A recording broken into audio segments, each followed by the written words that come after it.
Pessoal, então vamos tentar aqui esclarecer uma dúvida que surgiu no último conteúdo postado de treinamento resistido. O questionamento é o seguinte: bom, se quanto menor o ângulo de penação, mais aproximado estará a estrutura de ser fusiforme, ok? Porque a estrutura penada, que em teoria tem o fascículo em uma angulação maior, produz maior quantidade de força, né? Sendo que o fusiforme é mais eficiente no envio da força para o tendão, seguindo a lógica do esquema acima. Bom, eu mostrei no slide que tem essa figura, que quando a gente tem um ângulo de penação maior, a transferência de força se torna menos efetiva, como está relacionado aqui a imagem com o gráfico, né? Então a gente vê aqui um ângulo de penação de, por exemplo, 45 graus, a transmissão de força é menos eficiente, né? Então a gente tem aqui em torno de 70% aproximado de transmissão de força do músculo para lá a alavanca, né? Passando pelo tendão. Bom, e aí, se o músculo com o arranjo, né, um músculo menos penado, como aqui no caso, com 5 graus apenas de penação, faz uma transmissão de força mais eficiente, praticamente 100%, né, quando é 5 graus apenas de penação, por que que esse músculo, né, por que que um músculo com o arranjo fusiforme com maior inclinação teria, né, uma maior capacidade, uma maior quantidade de força? Então, vamos lá, vamos tentar esclarecer isso aí para a turma. Bom, aqui eu fiz um desenho aqui bem simples, né, do que seria um músculo com um arranjo fusiforme. Então, um músculo com arranjo fusiforme, a gente tem as linhas, as fibras musculares alinhadas bem de uma maneira disposta, né, ao longo de todo o comprimento muscular. Então, vai do tendão de origem ao tendão de inserção, né, bem alinhado, sem nenhum tipo de angulação aqui.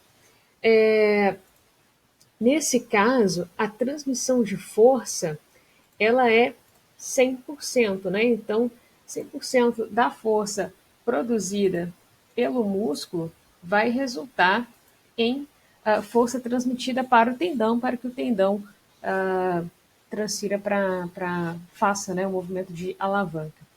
Então, a gente tem aqui a direção, por exemplo, de encurtamento das fibras e está perfeitamente alinhado aos tendões de origem e inserção. Então, a gente tem uma transmissão de força bastante eficiente aí, né, de 100%.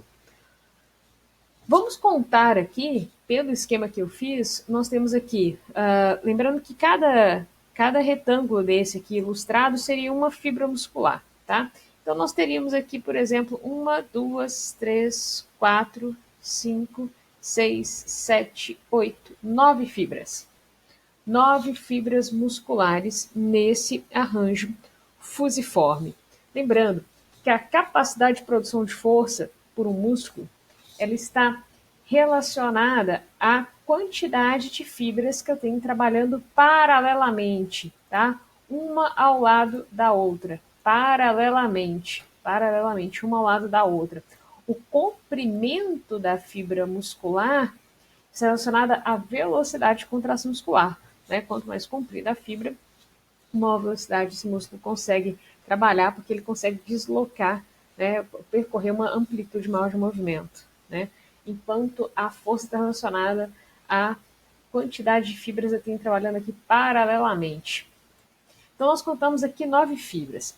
Se eu pego este mesmo volume muscular, então simplesmente peguei essa parte limitada aqui, o branco seria um tendão, né, tendão de origem, tendão de inserção, e essa desenho branco aqui é como se fosse o meu epimísio, tá? Meu epimísio, que é a minha membrana mais externa e revestida, juntando todos os fascículos. Então, peguei o mesmo volume muscular, e agora eu vou pegar essas fibras musculares e eu vou angular essas fibras em 5 graus. Angulei essas fibras em apenas 5 graus. que nós observamos aqui? Nós observamos que além dessas 9 fibras que nós contamos aqui, tá? O mesmo gradil que eu desenhei aqui atrás, ele foi passado para cá. Então, nós temos aqui 9 fibras mesmo. Nós observamos que existiria espaço aqui para mais duas, dentro da nossa ilustração aqui esquemática. Eu teria espaço para mais duas fibras musculares, né? Uma aqui e outra aqui. Então, isso aumentaria ligeiramente a minha área de secção transversa, né?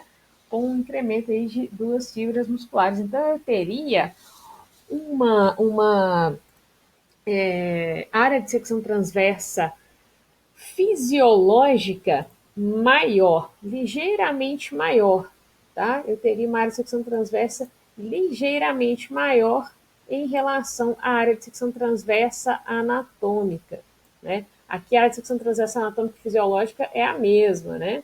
Aqui eu teria uma área de secção transversa fisiológica ligeiramente maior com acréscimo de, né, por exemplo, uma fibra aqui em cada extremidade, tá?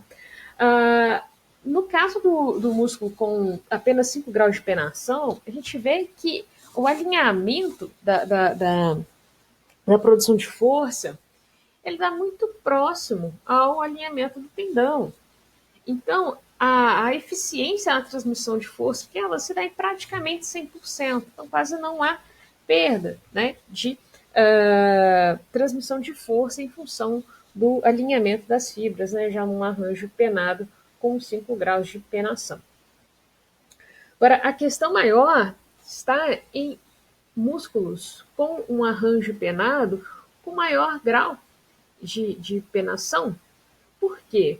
Né? Então, a questão é, poxa, se eu tenho perda na efetividade de transmissão de força, por que esse músculo é mais forte? Né? Então, a gente tem que considerar que quando eu pego, aí de novo, olha, mesmo volume, estou usando o mesmo volume das outras duas imagens, tá?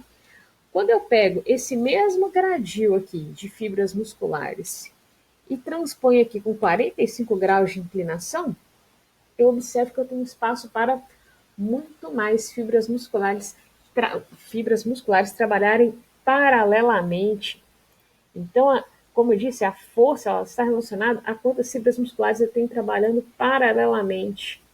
A minha área de secção transversa fisiológica aqui vai ser muito maior do que a área de secção transversa fisiológica dos outros dois tipos aqui de arquiteturas musculares.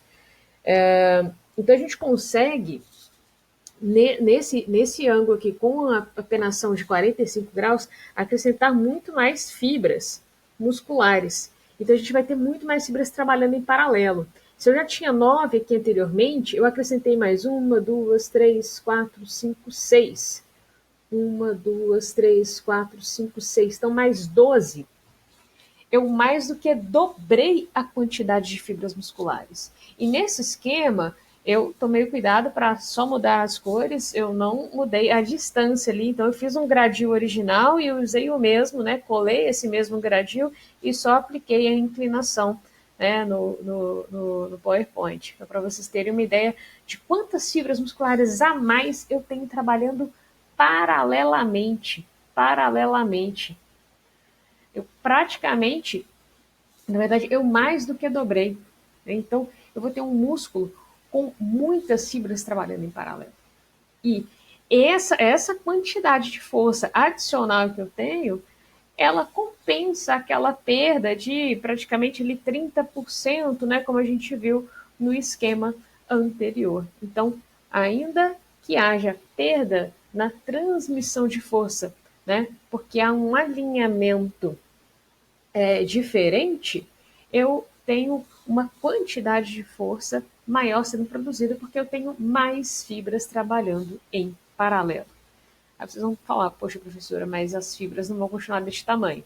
Correto, eu vou ter fibras mais curtas, né? Mas ainda assim, eu tenho muitas fibras trabalhando paralelamente. Nesse caso, é importante relacionar ainda o seguinte. Bom, além de ter mais fibras trabalhando paralelamente, eu ainda tenho outras vantagens com esse tipo de arranjo. Bom, o primeiro é que, como eu tenho fibras mais curtas, eu tenho menor possibilidade de colocar essas fibras em uma posição desvantajosa na relação comprimento-tensão. Então, mesmo que haja uma variação no comprimento dessa fibra, né, ela geralmente em repouso ela está próxima do seu comprimento ótimo. Se eu aumento um pouco o comprimento dessa fibra, ou se eu reduzo um pouco, né, se há uma contração, essa fibra é posta em um menor comprimento, essa variação é muito menor do que as variações possíveis no músculo com o arranjo fusiforme. Então, eu deixo, né, praticamente em toda a amplitude, toda a possibilidade de variação de comprimento dessa fibra, eu ainda deixo ela em uma posição confortável na minha relação comprimento-tensão, né, porque ela não vai ter muita variação de comprimento a ponto de deixar muito desfavorável para a produção de força. Beleza? Então, essa é uma questão. A outra questão também está relacionada ao fato da fibra ser mais curta. Quando a fibra é mais curta, comparado a uma fibra longa, se as duas têm que produzir força pelo mesmo intervalo de tempo, uma fibra longa, como ela vai percorrer um comprimento maior, ela vai ter uma maior variação de comprimento, né? Relacionada a uma fibra muscular mais curta, que tem menor capacidade de variação do seu comprimento, a gente vai ter menor distância para o mesmo intervalo de tempo, né? Então, menor distância para o mesmo intervalo de tempo significa menor velocidade. Então, o músculo com o arranjo penado, por ter essa fibra mais curta, ela acaba trabalhando em menor velocidade, e menor velocidade está associado a um maior tempo para gerar tensão, né? Resultando, portanto, em maior força. Então, nós temos esses aspectos para levar em consideração de por que um músculo com um arranjo penado, apesar de uma menor capacidade de transmissão de força, né? Se a gente pensar no alinhamento, quando essas fibras contraem, né, a aplicação de força não se dá diretamente onde o tendão está disposto, né, para fazer o movimento de alavanca. Então, apesar dessa angulação aí desfavorável, né, os outros fatores relacionados à área de secção transversa fisiológica e ao comprimento da fibra, que a favorece tanto na relação comprimento-tensão quanto na relação força-velocidade, né, faz com que esse músculo com arranjo penado seja um músculo que tenha maior capacidade de geração de força em relação ao músculo de mesmo volume com o arranjo peniforme. Bom, é isso aí. Eu espero que tenha esclarecido. Se mantiver alguma dúvida, eu peço para que vocês coloquem aí, né, mandem para mim por e-mail, tá?